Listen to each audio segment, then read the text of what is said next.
Hello guys, ಎಲ್ರಿಗೂ ಕೂಡ ನಮಸ್ಕಾರ. ಎಲ್ಲರೂ ಹೇಗಿದ್ದೀರಾ? ನಾನು ತುಂಬ ಚೆನ್ನಾಗಿದ್ದೀನಿ. ಹಾಗೆ ನೀವು ಕೂಡ ಚೆನ್ನಾಗಿದ್ದೀರಾ ಅಂತ ಹೇಳ್ಕೊಂಡು ಈ ನಮ್ಮ ಒಂದು ಹೊಸ ಪ್ರಯಾಣನ ಶುರು ಮಾಡೋಣ ಬನ್ನಿ. ಏನಪ್ಪ ಅಂತಂದರೆ, ಮೊದಲನೇದಾಗಿ ನಾನು ಈ ಒಂದು ಎಂಟರ್ಟೈನ್ಮೆಂಟ್ ಸ್ಟುಡಿಯೋ ಅಂತ ಏನಿದೆ, ಇದರಲ್ಲಿ ಕೆಲವೊಂದಷ್ಟು ಸೀರೀಸ್ಗಳಾಗಿರಬಹುದು, ಎಪಿಸೋಡ್ಗಳಾಗಿರಬಹುದು, ಇದ್ರ ಬಗ್ಗೆ ವಿವರಣೆನ ಕೊಡ್ತಾ ಹೋಗ್ತಿರ್ತೀನಿ. ಈಗಾಗಲೇ ನೀವು ನೋಡಿರೋ ಪ್ರಕಾರ ನನ್ನ ವಿಡಿಯೋದಲ್ಲಿ ತುಂಬಾ ವಿಡಿಯೋಗಳು ಇದೆ. ಯಾರಾದರೂ ನೋಡಿಲ್ಲ ಅಂತಂದರೆ ದಯವಿಟ್ಟು ನೋಡಬಹುದು. ಇವತ್ತು ಬಂದು ನಮ್ಮ ಚಾರು ಹಾಗೆ ಚಾರಿ ಹಾಗೆ ಝಾನ್ಸಿ ಮತ್ತು ರಾಘು ಅವ್ರ ಬಗ್ಗೆ ಒಂದು ಸ್ಟೋರಿನ ಹೇಳೋಣ ಅಂತ ಹೇಳಿ. ಇದು ಒಂದು ಇವತ್ತು ಬುಧವಾರದ ಒಂದು ವಿಡಿಯೋ ಆಗಿರುತ್ತೆ. ಮೊದಲನೇದಾಗಿ ಶುರು ಮಾಡಿಬಿಡೋಣ. ಯಾರಾದರೂ ಪ್ರತಿದಿನ ಒಂದು ಅಪ್ಡೇಟ್ಗಳನ್ನ ನೋಡೋದಕ್ಕೆ ಇಷ್ಟಪಡೋರು ಈ ಒಂದು ವಿಡಿಯೋನ ನೀವು ನೋಡಬಹುದು, ತಪ್ಪದೇ ನೋಡಬಹುದು. ಪ್ರತಿಯೊಂದು ಎಪಿಸೋಡ್ಗಳಾಗಿರಬಹುದು ಒಂದು ವಿವರಣೆನ ನಾನು ಕೊಡ್ತಾ ಹೋಗ್ತಾ ಇರ್ತೀನಿ. ಮೊದಲನೇದಾಗಿ ಇವತ್ತು ಏನಾಗುತ್ತೆ ಅಂತ ಹೇಳಿ ನೋಡ್ಬಿಡೋಣ. ಪ್ರತಿದಿನ ಈ ಒಂದು ಪೀಠಿಕೆ ಇರೋದಿಲ್ಲ, ಡೈರೆಕ್ಟಾಗಿ ವೀಡಿಯೋಗೆ ಬಂದುಬಿಡ್ತೀನಿ. ಇವತ್ತಿನ ವೀಡಿಯೋದಲ್ಲಿ ಬಂದು ಹಾಸ್ಪಿಟಲಲ್ಲಿ ಇರ್ತಾಳೆ. ಹಾಗಾಗಿ ರಾಘು ಕೂಡ ಬಂದಿರ್ತಾನೆ. ಅವನು ಮಾತಾಡಿಸ್ಬೇಕು, ಎಲ್ಲ ವಿಚಾರಗಳನ್ನ ಹೇಳ್ಕೋಬೇಕು.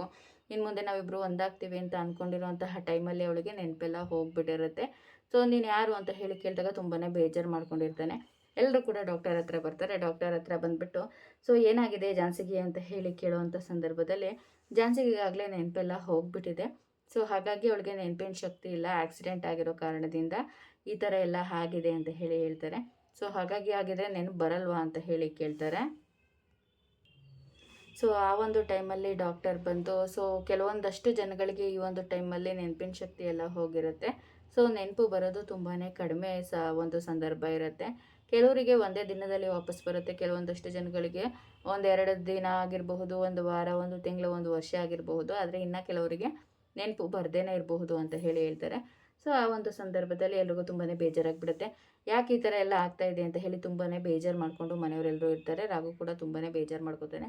ಅದಾದಮೇಲೆ ನಾನು ಡಾಕ್ಟರ್ ಆಗಿ ಹೇಳ್ತೀನಿ, ನಿನ್ನ ಒಂದು ವಾರ ಅಥವಾ ಸ್ವಲ್ಪ ದಿನಗಳ ಕಾಲ ನಾನು ಅಬ್ಸರ್ವೇಷನಲ್ಲಿ ಇಟ್ಟು ಮೆಡಿಸಿನ್ ಎಲ್ಲ ಕೊಡ್ತೀನಿ. ಅದಾದ ನಂತರ ಅವರಿಗೆ ನೆನಪಿನ ಶಕ್ತಿ ಬಂದರೂ ಬರ್ಬೋದು ಅಂತ ಹೇಳಿ ಹೇಳ್ತಾರೆ. ಆಗ ಸರಿ ಅಂತ ಹೇಳಿ ಎಲ್ಲರೂ ಕೂಡ ಒಪ್ಕೋತಾರೆ. ಆಗ ಅವ್ರ ತಾತ, ನಾನು ಹೋಗಿ ಮಾತಾಡಲ ಅವಳ ಹತ್ರ ಅಂತ ಹೇಳಿದಾಗ, ಬೇಡ, ಈ ಒಂದು ಸಂದರ್ಭದಲ್ಲಿ ನೀವು ಯಾರು ಕೂಡ ತುಂಬ ಜಾಸ್ತಿ ಪ್ರೆಷರನ್ನು ಹಾಕಿ ಅವ್ರ ಹತ್ರ ಮಾತಾಡೋವಂಥ ಅವಶ್ಯಕತೆ ಇಲ್ಲ. ಆಮೇಲೆ ತುಂಬ ಬೇರೆ ಏನಾದರೂ ಎಫೆಕ್ಟ್ ಆಗುತ್ತೆ ಅಂತ ಹೇಳಿ ಹೇಳ್ತಾರೆ. ಹಾಗಾಗಿ ಅವ್ರ ತಾತ ಕೂಡ ಸುಮ್ಮನೆ ಆಗ್ತಾರೆ. ಅದಾದಮೇಲೆ ದಿನಗಳು ಕಳೀತಾನೆ ಹೋಗ್ತಾ ಇರುತ್ತೆ. ಒಂದು 4-5 ದಿನ ಆಗುತ್ತೆ. ರಾಘು ತುಂಬಾ ಬೇಜಾರು ಮಾಡ್ಕೊಂಡಿರ್ತಾನೆ. ಒಬ್ಬೊಬ್ಬನೇ ಕೂತ್ಕೊಳ್ಳೋದು, ಬೇಜಾರು ಮಾಡ್ಕೊಳ್ಳೋದು. ತರುಣನ ಜೊತೆ ಇದ್ರೂ ಕೂಡ ಯಾರೂ ನನ್ನ ಜೊತೆ ಇಲ್ಲ ಅನ್ನೋ ಥರ ಒಬ್ಬೊಬ್ಬನೇ ರೋಡಲ್ಲೆಲ್ಲ ಹೋಗ್ತಾ ಇರೋದು, ಇದೆಲ್ಲ ಆಗುತ್ತೆ. ಹಾಗೆ ಒಂದಿನ ಕೈಯೆಲ್ಲನೂ ಚಚ್ಕೋತಾ ಇರ್ತಾನೆ, ಬೈಕಿಗೆಲ್ಲ ಹೊಡೆದು. ಆಗ ತರುಣ್ ಬಂದು ಹೇಳ್ತಾನೆ, ಈ ಥರ ಎಲ್ಲ ಮಾಡ್ಕೋಬೇಡ ನೀನು, ಯಾಕೆ ಈ ರೀತಿ ಎಲ್ಲ ಮಾಡ್ಕೋತಾ ಇದೆಯಾ ಅಂತ ಹೇಳಿ ಕೇಳಿದಾಗ, ಏನು ಮಾಡಲಿ, ನನ್ನ ಪ್ರೀತಿ, ನನ್ನ ಒಂದು ಕನಸು ಎಲ್ಲ ನನಸಾಯಿತು. ಇನ್ನೊಂದು ಕ್ಷಣದಲ್ಲಿ ನಾವಿಬ್ಬರು ಒಂದಾಗ್ತೀವಿ ಅಂತ ಹೇಳಿ ನಮ್ಮಷ್ಟು ಖುಷಿಪಟ್ಟಿರೋ ಕ್ಷಣದ ಆ ಪ್ರೇಮಿಗಳು ಯಾರೂ ಇಲ್ಲ ಅನಿಸುತ್ತೆ. ಅದಕ್ಕೆ ದೇವ್ರು ಹೀಗೆಲ್ಲ ಮಾಡಿದ್ದಾನೆ ಅಂತ ಹೇಳಿದಾಗ, ಹೌದೌದು, ಹಾಗೆಲ್ಲ ಮಾಡಿದ್ದಾನೆ. ಸರಿ, ಹಾಗಿದ್ರೆ ನೀನು ಇಲ್ಲಿ ಬೈಕಿಗೆಲ್ಲ ಹೊಡ್ಕೋಬೇಡ, ಹೋಗಿ ಅಲ್ಲಿ ಕಲ್ಲಿದೆ ಅಲ್ವಾ, ಕಲ್ ಮೇಲೆ ಹೊಡ್ಕೊ, ಅಥವಾ ಅಲ್ಲಿ ಹೋಗು, ಒಂದು ಮರ ಇದೆಯಲ್ಲ ಆ ಮರಕ್ಕೆ ಹೊಡ್ಕೊ, ಅಥವಾ ಗಾಡಿ ಬರ್ತಾ ಇದೆಯಲ್ವಾ ಅದಕ್ಕೆ ಹೋಗಿ ನಿನ್ನ ತಲೆನ ಚಚ್ಕೋ ಅಂತ ಹೇಳಿ ಹೇಳ್ತಾ ಇರ್ತಾನೆ. ಆಗ ಯಾಕೆ ರಾಮಾಚಾರ್ಯ ಅವರೇ ಹೀಗೆಲ್ಲ ಮಾತಾಡ್ತಾ ಇದ್ದೀರಾ ಅಂತ ಹೇಳಿದಾಗ, ಹೌದು, ನನಗಿನ್ನೇನು ಉಳ್ದಿಲ್ಲ ಅಲ್ವಾ, ಹತಾಶೆ ಅಲ್ವಾ. ಹೌದು, ನಿನಗೆ ಹತಾಶೆ ಉಳಿದಿದೆ, ಹಾಗಂತ ದೇವರು ನೀನು ಕೈ ಬಿಟ್ಟಿಲ್ಲ ಅಲ್ವಾ ಅಂತ ಹೇಳಿ ಕೇಳ್ತಾನೆ. ಕೈ ಬಿಟ್ಟಿಲ್ವಾ, ಏನಂತ ಹೇಳ್ತಾ ಇದ್ದೀರಾ? ನಾನು ಎಷ್ಟೆಲ್ಲ ಪೂಜೆ ಮಾಡಿ ವ್ರತ ಮಾಡಿ ನಮ್ಮ ಝಾನ್ಸಿ ಮೇಡಮ್ನ ಉಳಿಸ್ಕೊಡಿ ಅಂತ ಹೇಳಿ ಬೇಡ್ಕೊಂಡಿದ್ದೆ. ಆದರೆ ಆ ದೇವ್ರು ಮಾಡಿದ್ದೇನು ಪಾಪ, ಅವರು ನನಗೋಸ್ಕರ ನನ್ನ ನೆನಪಿನ ಶಕ್ತಿ ಏನಿರುತ್ತೆ ಅದನ್ನೆಲ್ಲ ಕಳ್ಕೊಂಡಿದ್ದಾರೆ, ಹಳೆ ಝಾನ್ಸಿ ಆಗಿದ್ದಾರೆ. ನಾನು ಯಾರು ಅನ್ನೋದು ಕೂಡ ಅವ್ರಿಗೆ ನೆನಪಿಲ್ಲ, ಹೇಗಿದೆಲ್ಲ ಸರಿ ಹೋಗುತ್ತೆ ಅಂತ ಹೇಳಿ ಕೇಳ್ತಾ ಇರ್ತಾನೆ. ನೋಡಿ, ದೇವರು ನಿಮಗೆ ಒಳ್ಳೆಯದೇ ಮಾಡಿದ್ದಾನೆ, ಪರೀಕ್ಷೆ ಕೊಟ್ಟಿದ್ದಾನೆ ಅಂತ ಅಂದ್ಕೊಳ್ಳಿ. ದೇವ್ರ ಪರೀಕ್ಷೆನಲ್ಲಿ ನೀವು ಪಾಸ್ ಆಗಬೇಕು, ಆವಾಗ ನಿಮ್ಮ ಜೀವನ ಚೆನ್ನಾಗಿರುತ್ತೆ ಅಂತ ಹೇಳಿ ಹೇಳ್ತಾನೆ. ಪರೀಕ್ಷೆನ ಇನ್ನು ಎಷ್ಟು ದಿನ ಅಂತ ನಾವು ಪರೀಕ್ಷೆನ ಎದುರಿಸೋದಕ್ಕಾಗುತ್ತೆ? ನಮ್ಮ ಜೀವನದಲ್ಲಿ ನಾವೇನು ತಪ್ಪು ಮಾಡಿದ್ದೀವಿ ಅಂತ ಹೇಳಿದಾಗ, ದೇವರು ಎಲ್ಲ ಜೀವನನೂ ಒಮ್ಮೆಲೆ ಸರಿ ಮಾಡೋದಿಲ್ಲ. ಆರೋಗ್ಯ ಅಂತ ಹೇಳಿ ಕೆಲವೊಂದು ಜೀವನದಲ್ಲಿ ಪರೀಕ್ಷೆಗಳನ್ನ ಎದುರಿಸ್ಬೇಕಾಗಿರುತ್ತೆ. ಆ ಒಂದು ಸಮಯ ನಿಮ್ಮದು, ಇನ್ನೂ ನಿಮ್ಮ ಪ್ರೀತಿ ದೃಢವಾಗಿರುತ್ತೆ ಅಂತ ಹೇಳಿ ಹೇಳ್ತಾನೆ. ಆದರೂ ಕೂಡ ತುಂಬಾ ಬೇಜಾರು ಮಾಡ್ಕೊಂಡ್ಬಿಡ್ತಾರೆ. ಈ ಕಡೆ ನೋಡಿದ್ರೆ ತುಳಸಿಗೆ ಫುಲ್ ಖುಷಿ ಆಗಿಬಿಡುತ್ತೆ.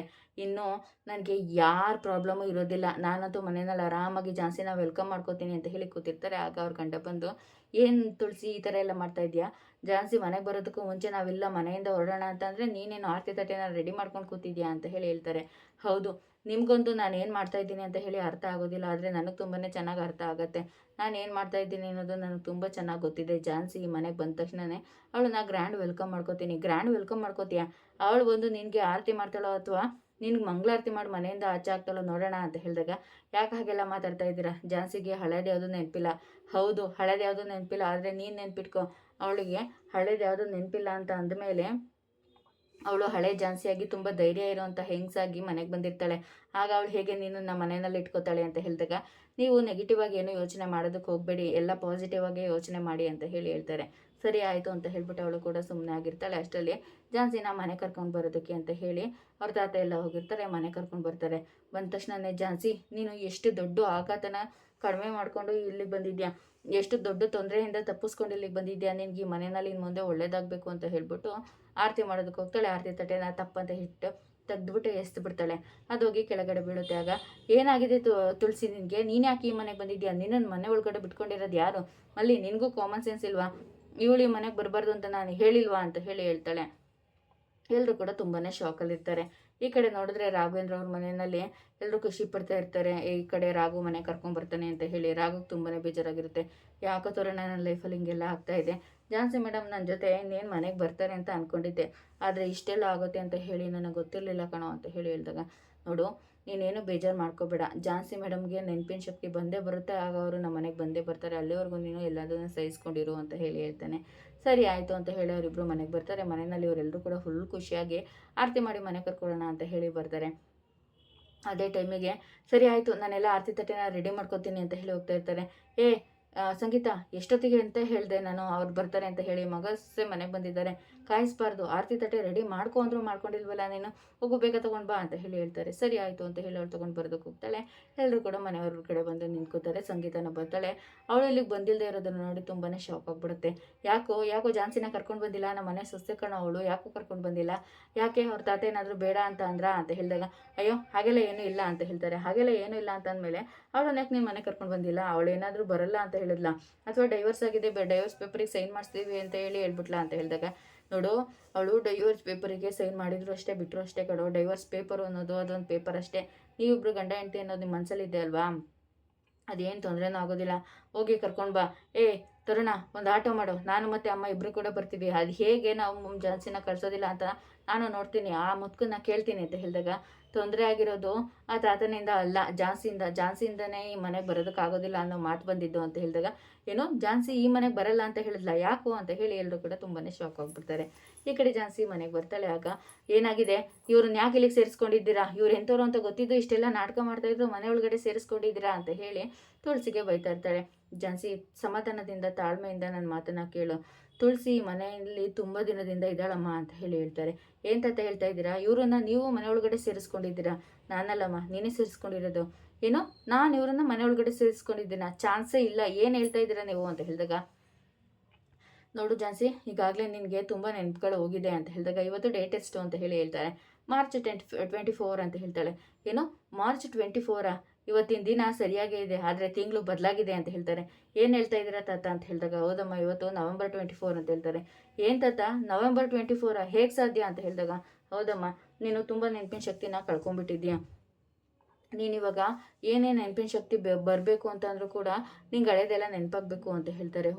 ಏನು ಹೇಳ್ತಾ ಇದ್ದೀರಾ ತಾತ, ನನಗಂತೂ ಇದನ್ನು ನಂಬೋದಕ್ಕಾಗ್ತಾ ಇಲ್ಲ, ಆಗಿದ್ರೆ ನನ್ನ ಜೀವನದಲ್ಲಿ ಏನೇನಾಗಿದೆ ಹೇಳಿ ಅಂತ ಕೇಳ್ತಾರೆ. ನೋಡು ನಿನ್ನ ಜೀವನದಲ್ಲಿ ತುಂಬ ಮುಖ್ಯವಾಗಿರೋ ಘಟನೆಗಳೆಲ್ಲ ನಡೆದೋಗ್ಬಿಟ್ಟಿದೆ, ಎಲ್ಲ ಹೀಗೆ ಹೇಳ್ತಾ ಇದ್ದೀರಾ, ಅದೇನು ಅಂತ ನನಗೆ ಗೊತ್ತಾಗಬೇಕು ಅಂತ ಹೇಳಿ ಜೋರಾಗಿ ಕಿರ್ಚ್ತಾ ಇರ್ತಾಳೆ. ಅದೇ ಟೈಮಿಗೆ ಬಂದು ರಾಯ್ ಕೂಡ, ಹೌದು ಮೇಡಮ್ ನಿಮ್ಮ ಜೀವನದಲ್ಲಿ ತುಂಬ ಘಟನೆಗಳು ನಡೆದಿದೆ, ನೀವೇ ತುಳಸಿ ಮೇಡಮ್ ಅವ್ರದ್ದು ಇಡೀ ಕುಟುಂಬನ ಇಲ್ಲೇ ಇರೋದಕ್ಕೆ ಹೇಳಿದ್ದು ಅಂತ ಹೇಳಿದಾಗ, ನನಗೆ ನಂಬೋದಕ್ಕಾಗ್ತಾ ಇಲ್ಲ, ನಿನಗೆ ನಾನು ಏನಾಗಿದೆ ಅಂತ ಹೇಳಬೇಕು ಅಂತ ಅಂದರೆ ಒಬ್ಬ ಮುಖ್ಯವಾಗಿರೋ ವ್ಯಕ್ತಿ ಕೂಡ ಇಲ್ಲಿಗೆ ಬರಬೇಕು ಅಂತ ಹೇಳ್ತಾರೆ. ತಾತ ಏನು ಹೇಳ್ತಾ ಇದ್ದೀರಾ ತಾತ ಅಂತ ಹೇಳ್ತಾಳೆ. ಹೌದು ಆ ವಿಚಾರ ನಾನೇ ನನಗೆ ಹೇಳ್ತೀನಿ ಅಂತ ಹೇಳ್ತಾರೆ. ಇದು ಇವತ್ತಿನ ವಿಡಿಯೋ ಆಗಿರುತ್ತೆ. ಮುಂದಿನ ವಿಡಿಯೋದಲ್ಲಿ ಅವ್ರ ತಾತ ಎಲ್ಲ ಸತ್ಯನೂ ಹೇಳೋದಕ್ಕೆ ಬಂದಿರ್ತಾರೆ. ತಾತ ನೀನು ಎಲ್ಲ ಸತ್ಯನ ನನಗೆ ಹೇಳು ಅಂತ ಹೇಳಿದಾಗ, ಸರಿ ನಾನು ಎಲ್ಲ ಸತ್ಯನೂ ಹೇಳ್ತೀನಿ, ನೀನು ಅದನ್ನು ಅರಗಿಸ್ಕೊಳ್ಳೋ ಶಕ್ತಿ ಇರಬೇಕು, ನಿನ್ನ ಜೀವನದಲ್ಲಿ ಒಂದು ಮುಖ್ಯವಾಗಿರುವಂತಹ ಬದಲಾವಣೆ ಆಗಿದೆ, ಒಂದು ತಿರುವಾಗಿದೆ, ನಿನ್ನ ಜೀವನಕ್ಕೆ ಒಂದು ಅರ್ಥ ಸಿಕ್ಕಿದೆಯಮ್ಮ ಅಂತ ಹೇಳಿದಾಗ, ಏನು ಹೇಳ್ತಾ ಇದ್ದೀರಾ ತಾತ ಸರಿಯಾಗಿ ಹೇಳಿ ಅಂತ ಹೇಳ್ತಾರೆ. ಹೌದು ಅಂತ ಹೇಳಿ ರಾಘುಗೆ ಹೋಗಿ ಫೋನ್ ಮಾಡಿ, ನಾನು ಝಾನ್ಸಿಗೆ ಎಲ್ಲ ಸತ್ಯನೂ ಹೇಳ್ತಾ ಇದ್ದೀನಿ, ನೀನು ಇಲ್ಲಿಗೆ ಬಾ ಅಂತ ಕರೀತಾರೆ. ಝಾನ್ಸಿ ಈ ಕಡೆ ತುಂಬ ಟೆನ್ಷನ್ ಆಗಿರ್ತಾಳೆ, ರಾಘು ಫುಲ್ ಖುಷಿಯಿಂದ ಮನೆಗೆ ಬರ್ತಾ ಇರ್ತಾನೆ. ಇದಿಷ್ಟು ಇವತ್ತಿನ ವಿಡಿಯೋ ಇಷ್ಟ ಆಯಿತು ಅಂದರೆ ತಪ್ಪದೆ ಚಾನಲ್ನ ಸಬ್ಸ್ಕ್ರೈಬ್ ಮಾಡ್ಕೊಳ್ಳಿ. ಹಾಗೆ ಪ್ರತಿಯೊಂದು ಒಳ್ಳೊಳ್ಳೆ ವಿಡಿಯೋಗಳನ್ನು ನಾನು ಇಲ್ಲಿ ನಿಮ್ಮ ಜೊತೆ ಶೇರ್ ಮಾಡ್ಕೊತಾ ಇರ್ತೀನಿ. ತಪ್ಪದೆ ಸಬ್ಸ್ಕ್ರೈಬ್ ಮಾಡಿಕೊಂಡು ವಿಡಿಯೋಗೆ ಲೈಕ್ ಮಾಡಿ. Thank you. ಮತ್ತೆ ಮುಂದಿನ ವಿಡಿಯೋದಲ್ಲಿ ಮತ್ತೊಮ್ಮೆ ಸಿಗ್ತೀನಿ. ಧನ್ಯವಾದಗಳು.